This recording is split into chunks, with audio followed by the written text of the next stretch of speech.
Gracias, Jimena. Buenos días. Voy a compartir pantalla para comenzar la exposición.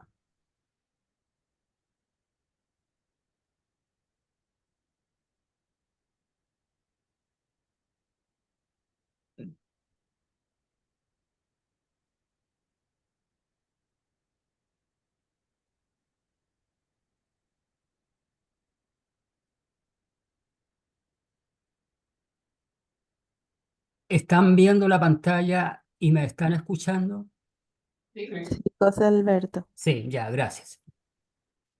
Em, el tema que traigo para el día de hoy es un tema que bien merece una profunda reflexión, bueno, como todos en realidad, pero este nos atañe como individuos y sociedad. El tema es de las leyes de Piscis a la libertad de Acuario. Y el apoyo bibliográfico es el siguiente. Libro El Profeta de Gibran Jalil Gibran, de editorial Antillal, Santiago de Chile, de 1986. Esto es para contextualizar el tema en sí, que está sacado del hipertexto Temas místicos Rosacruces, titulado De las leyes de Piscis a la libertad de Acuario, y extraído del libro Los Rosacruces de Antonio Justel. Hay algunas deducciones e inferencias personales y, como siempre, las imágenes son de Google. Bien, voy a comenzar entonces con este libro que, les repito, me va a contextualizar el tema. Eh, en una humilde choza, ya, el 6 de diciembre de 1883, nacía Jalín Gibran, hijo de un pastor de ovejas y muy aficionado a la araca, que es la bebida nacional libanesa, y de Camille Hamre, hija de un sacerdote maronista. Recordemos que la religión maronita permite el matrimonio a sus sacerdotes. ¿Quién había evangelizado en Brasil? ¿Ya? Y al niño le fueron impuestos, siguiendo las tradiciones ancestrales, los nombres familiares y paternos. Su significado, impregnado por los ideales trascendentales, iba a cuadrar con su obra futura. Gibran quiere decir el soñador o consolador de almas, y Jalid, el escogido o el amigo amado.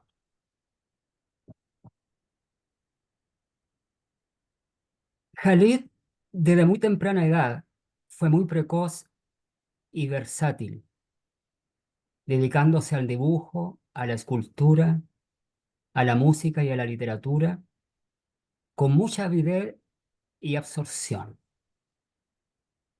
A veces había que regañarlo para que se desconectara un poco de estos temas. Cuando el niño tenía unos 8 años, los poderosos números de Miguel Ángel y de Leonardo da Vinci, entrevistos en los libros ilustrados, se habían estampado en su conciencia tierna y le impactaron mucho, y decidió entonces dedicarse a la investigación trascendental, tanto en el arte como en la filosofía.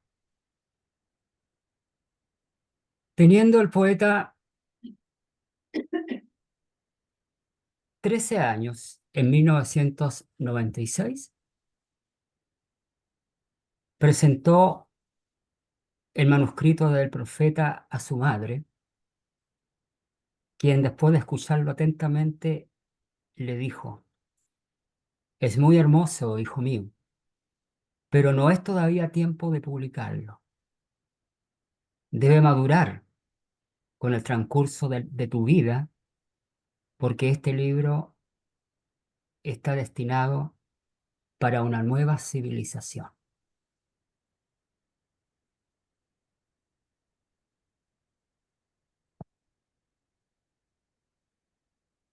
En 1917, ¿ya? A 1922 hay un periodo de gran dedicación a la escritura. Hay un nuevo borrador todavía en árabe del profeta. En esa misma lengua escribirá a las rosas, las tempestades, lágrimas y sonrisas, ninfas del valle, las procesiones. Y en 1918 aparece en inglés El Loco y en 1920 El Precursor. En los años de 1901 a 1903, él publica el libro Espíritus Rebeldes, una obra impregnada por el mundo poético de otro grande de la literatura universal, como fue Walt Whitman. Presenta un sentido de rebeldía y de amor universal cosmopolita, condiciones que la llevaron a ser prohibida y quemada en la plaza pública de Beirut, por disposición no solo del gobierno otomano, sino también de la Iglesia Católica Maronita, por considerarlo un libro peligroso, revolucionario y venenoso para la juventud. Fue entonces cuando, estando lejos del Líbano, fue desterrado por el gobierno de su país y excomulgado por su iglesia. Pues bien, en 1923, cuando el poeta tiene 40 años y ya consagrado como artista, escultor y pintor, pensador, aparece la versión definitiva del Profeta, producto de 27 años de enmiendas, adaptaciones y anexos que lo consagran definitivamente como gran poeta y pensador místico, y este libro mezcló en sus ideas y contenido lo mejor de la cultura occidental y oriental. También publica en 1926 Arena y Espuma y en 1928 un libro fascinante titulado Jesús, el Hijo del Hombre. Este es un libro que hace amar a Jesús, hilvanando los hechos narrados en los 4 libros del Nuevo Testamento. Jesús es retratado desde su nacimiento en Belén hasta los trágicos sucesos que le dieron muerte, a través de personajes históricos tanto del pasado, presente como futuro. Hay una transposición temporal en este libro. Hay un Jesús del pasado, del presente y del futuro. La figura de Jesús en realidad llenaba el trasfondo del alma de Gibran Khalil Gibran y se había convertido en su más puro ideal. Este libro, Jesús, el Hijo del Hombre y el Profeta, constituyen sin duda las obras cumbre de este gran pensador. Bien,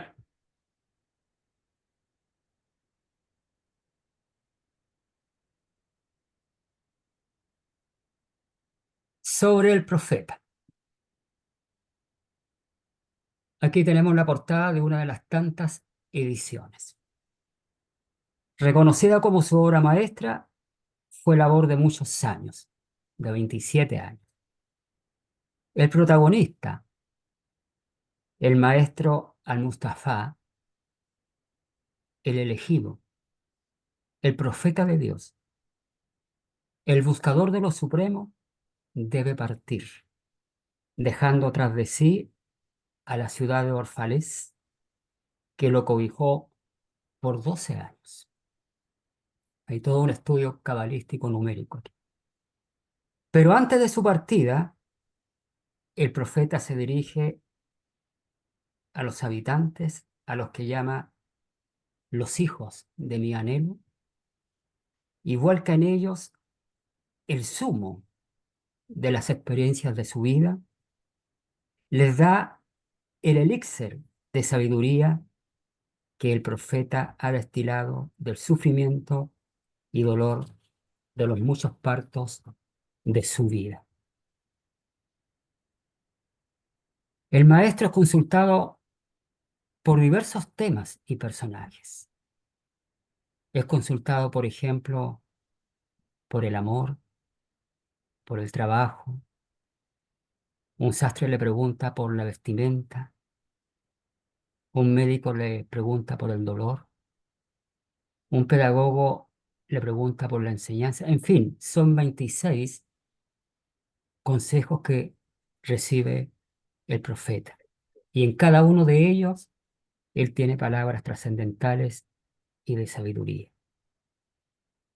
Por su contenido, el profeta es un libro clave para las nuevas culturas.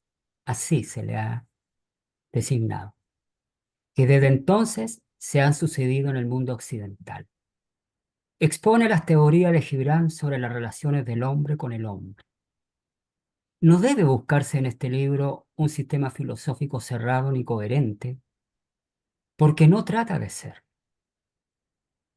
Es más bien un extraordinario manual de comportamiento moral del hombre para con los demás como para consigo mismo, expresado en un lenguaje simple, profundo, impregnado de calidad literaria donde abundan comparaciones y metáforas. En fin, es un libro, como lo manifestó oportunamente su biógrafo, Bárbara John, un libro, comillas, para una nueva cultura y civilización, para el hombre y la mujer nuevos. Bien, para ir terminando esta primera parte, vamos a leer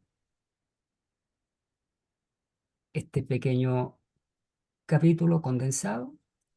Cuando un jurista, un abogado, le dice al maestro, háblanos de nuestras leyes. Y él respondió, os hace felices dictar leyes, y no obstante, gozáis más al violarlas. Como los niños que juegan a la orilla del océano y levantan con obstinada paciencia torres de arena y la destruyen, luego entre risas. Pero, ¿qué sucede con aquellos para quienes la vida no es un océano y las leyes de los hombres no son fugaces castillos de arena? ¿Qué puedo decir de aquellos, salvo que reciben como todos la luz del sol, pero de espaldas? Solo ven sus sombras, y sus sombras son las leyes. ¿Qué es para ello el sol, sino crisol de sombras? ¿Y qué es acatar las leyes, sino encorvarse para rastrear las sombras sobre la tierra? Mas a vosotros, que camináis de cara al sol, ¿qué sombras dibujadas en el suelo puede conteneros? A vosotros que viajáis con el viento, ¿qué veleta os marcará vuestro camino? ¿Qué ley humana os atará si rompéis vuestro yugo lejos de la puerta donde los hombres han construido sus prisiones? Bien, al leer este pequeño compendio, podemos deducir entonces la gran concepción y trascendencia que para la mayoría de los hombres tienen las leyes, que más que libertad implican esclavitud. Pues bien, paso a leer entonces el texto de usted. De las leyes de Piscis a la libertad de Acuario. La promulgación de leyes por los gobiernos de los pueblos es un concepto pisciano y por tanto transitorio, dado que el ideal de Acuario consiste en alcanzar la libertad individual sin necesidad de leyes. Por ello, a través del camino que nos lleva de Piscis a Acuario, hemos de reconsiderar el papel que juegan las leyes en las sociedades y pensar seriamente en qué grado estamos preparados para avanzar sin ellas.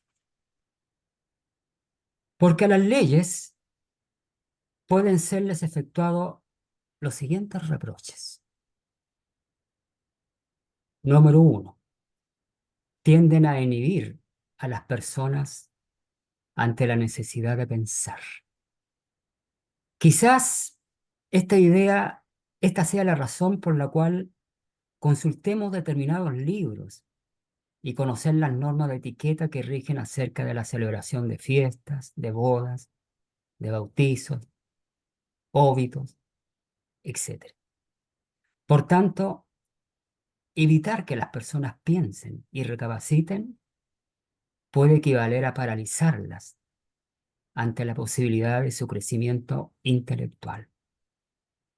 Por ello, de igual modo que los músculos y huesos de un individuo se deterioran si fuesen encerrados en un molde de yeso, así también lo harían el poder creativo, el razonamiento y la capacidad de resolver problemas si nuestra conducta fuese restringida permanentemente por las leyes. Otro de los problemas de las leyes es que al ser promulgadas para gobernar bajo ciertas condiciones o circunstancias, al cambiar estas condiciones, aquellas decaen ya que resultan inapropiadas. La historia sobre Epaminondas ilustra perfectamente acerca de este punto, porque si un niño recibe solo normas y no se le enseña a pensar por sí mismo, ¿qué hará al crecer y encontrarse con un mundo en constante cambio? ¿Y cómo afrontará situaciones y problemas con los que sus padres y profesores jamás soñaron? A ver, voy a explicar un poquito para que se entienda mejor. Epaminondas es un libro tipo papelucho de la autora argentina Graciela Vialet, ¿ya? Que es una gran promotora de la lectura y literatura infantil. En este libro, con visos de cuento, recrea las aventuras de un niño llamado Epaminondas, que nace de las suyas cuando su mamá le encarga sus primeros mandados. Epaminondas es un poco distraído. Su mamá, deseando tanto tener un hijo, lo protegió de sobremanera. Había consentido mucho a este bebé, pero ahora que ya iba a la escuela, se quejaba de que no supiese hacer esto o aquello, que dejara la mochila en cualquier lugar, o las medias en la heladera, etc. Y empezó entonces a infringirle normas y normas y normas. ¿Ya? Hay un capítulo donde el niño se siente muy nervioso y atribulado. ¿Ya? Bien, eso es para explicar un poco este texto. Sigo con el texto que estamos analizando. ¿Acaso, dice el autor, no ocurre esto en las sociedades postcomunistas. Bueno, aquí coloca un cariz político.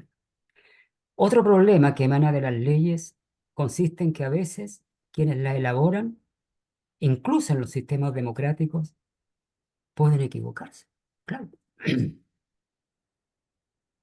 Tennyson, que fue un escritor dramático, uno de los ilustres de la literatura universal, cuyos temas son mitológicos y bélicos, reflejó ciertamente una de estas situaciones en su poema La carga de la brigada ligera. Dice al final de la segunda estrofa, no estaban allí para replicar, no estaban allí para razonar, no estaban sino para vencer o morir. En el valle de la muerte cabalgaron los 600. Dramático. Si alguien manda a 600 hombres y comete un error, este error se repite 600 veces. Pero si una persona piensa, decide por sí misma y comete un error, al menos ese error solo será cometido una vez. Desde luego, las leyes pueden guiar al ignorante. Así, por ejemplo, si un niño no comprende los peligros de una estufa encendida, puede dársele la orden, la estricta ley, no se toca, para impedir que se queme. Sin embargo, una vez que disipe su ignorancia, dejará de ser necesaria la norma. En Acuario se espera de las personas que hayan desarrollado la luz dentro de sí y que por tanto no precisen de ley externa alguna para su guía. Otro aspecto observado de las leyes es que, si bien pueden producir acciones correctas, ello no implica que puedan generar sentimientos rectos. Los empleados de una tienda pueden ser requeridos de observar un trato correcto con los clientes. En cambio, esa norma u orden no puede forzarlos a que pongan amor o sentimiento especial más allá de las palabras o el protocolo.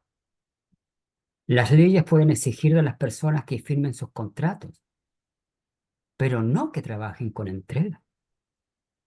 Las leyes pueden forzar a las personas a que a través de los impuestos y programas sociales se dan dinero unas a otras, pero de ningún modo pueden impelerlas a amarse mutuamente, a respetarse y a cuidar unas de otras. De hecho, pueden incluso obstaculizar la generación y desarrollo del pensamiento recto, pues si nuestra mente se enfoca en atender leyes, ¿acaso no permitamos que nuestro corazón haga sus caminos? Así, continúa el autor, en la página 92 de la edición inglesa de Libertad Primera y Última, J. Krishnamurti escribió: una mente que se amolda a cualquier sistema de autoridad, interno o externo, no puede ser sensible.